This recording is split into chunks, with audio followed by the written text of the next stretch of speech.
everyone, welcome back to our channel.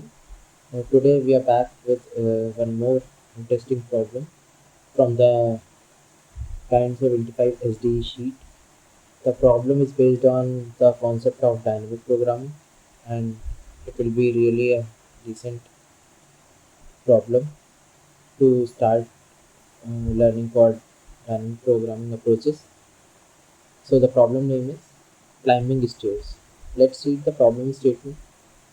So we have to imagine that we are climbing a staircase that has a n steps, okay, and we have two choices, right, at every step, okay. So we have to imagine that we are climbing a staircase that has n steps, and we have two choices at every step, right. So basically we have to take one step at a time, and we can take two steps at a time. So these are the two choices we have that we need to keep in mind. Like we can either take one step at a time or either take two steps at a time. So basically we need to find the total number of distinct ways we can reach the goal. So first of all, I wanted to tell you all like how we have to identify whether it's a dynamic programming problem or not.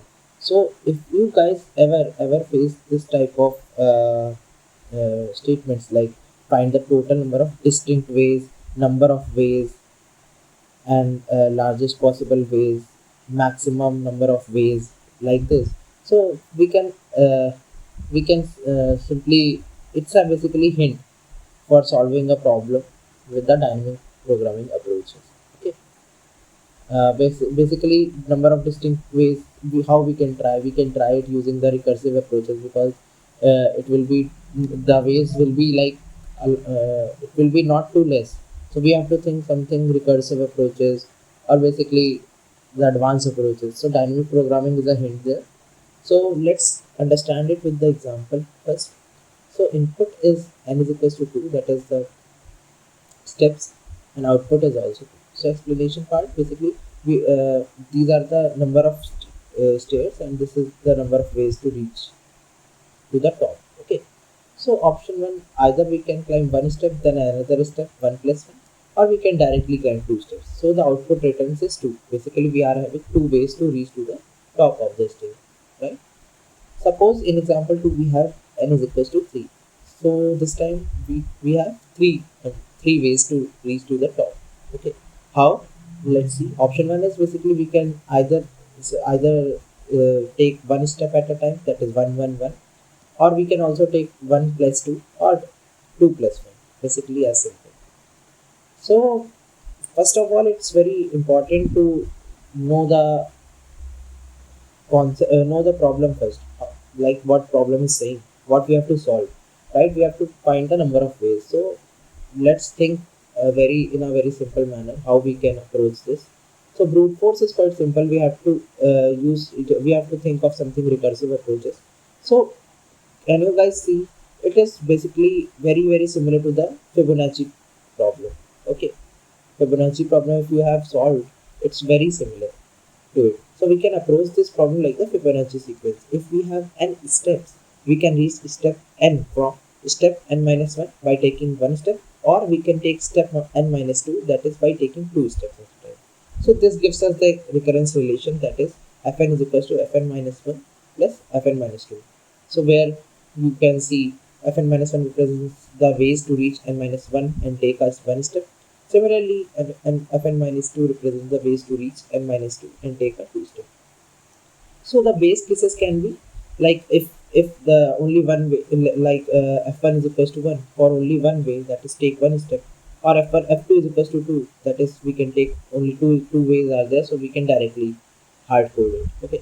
So basically this approach is good to start, like very we have the solution will be getting built from this approach, but not in a very efficient manner, but we are going in the right direction. Just we need to optimize our thinking. Like it's not completely wrong solution. It is just that you can see the time complexity for this approach is basically exponential, since every function call branches into two recursive calls, and space complexity is also of n, that is recursive call step. So basically we have to improve time and space complexity.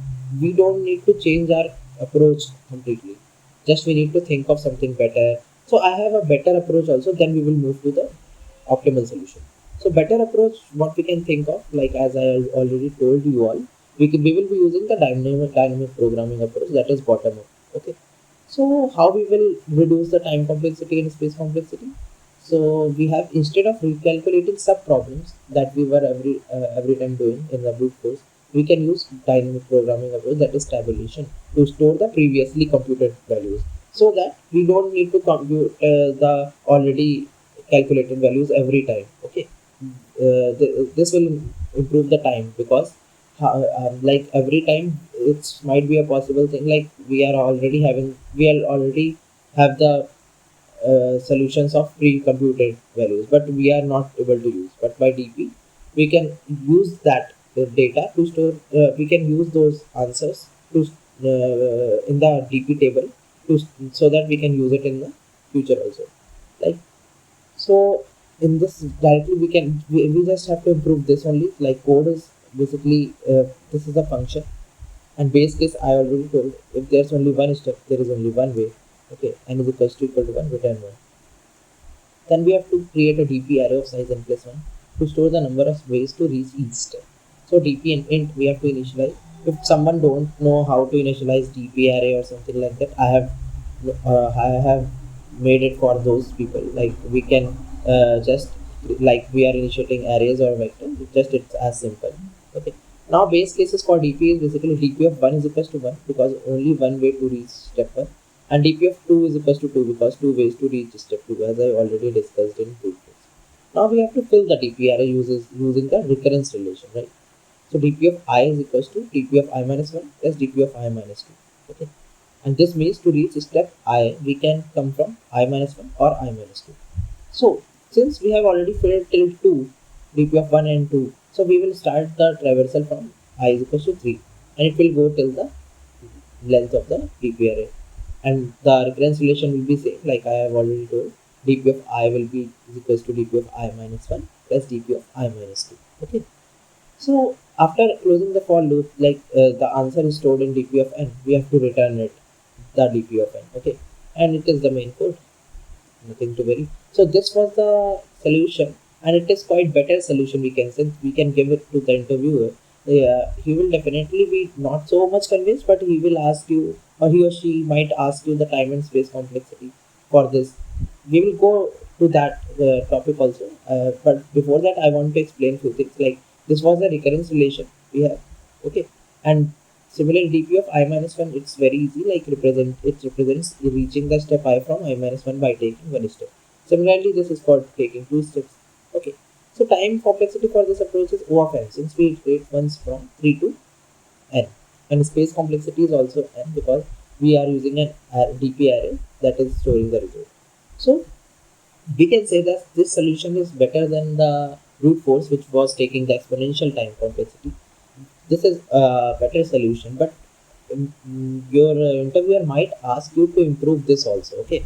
So what we can do is basically we can, by using like with the optimized approach, we can reduce the space. Okay. So we will try to solve it using optimized approach. This was the approach is going to be very similar to previous one, but some things are added. Like since we only need the last two computed values, right, like I minus 1 and I minus 2, we can use two variables instead of an array. Okay, we don't need a complete array, so we avoid using extra space for an DP array. Okay, so instead we only store two previous values, previous one and previous two, to compute the next steps. The logic follows the Fibonacci sequence, since each step is reached from the sum of the last two. So why I have written these all things, because to make everything very crystal clear, right? Because for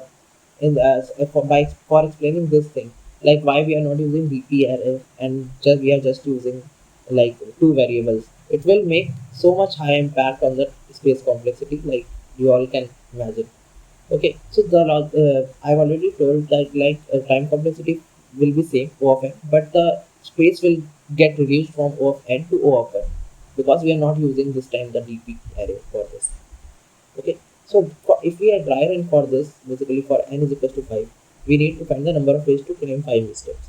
So we are initializing this time. Previous 2 is equals to 1. Ways to reach step 1 is 1 and previous 1 is 2, because ways to reach step 2 is either 1 plus 1 or directly 2. Okay. So iteration will start from I is equals to 3 to I is equals to 5, because n is equals 5. So 3, 4, 5 will be the steps, and previous 2 will be like ways to I minus 2. That is, I minus 2 is basically 3 minus 2 will be 1, and previous one will be I minus 1. So 3 minus 1 will be 2. So current ways to I will be like previous 1 plus previous 2, that is 1 plus 2 is equals to 3. Similarly, we have to add it every time. You can see 2 plus 3 is equals to 5 and 3 plus 5 is equals to 8. This was the total ways we can follow to reach to the top if we have n steps. Okay. So the time complexity for this approach will be O of n, and the space will be O of n. So let's quickly go through the code also. Like for base case was like very easy, and for n is equals to 1, we have to return 1. Again, we have to initialize two variables for the previous two results. Okay.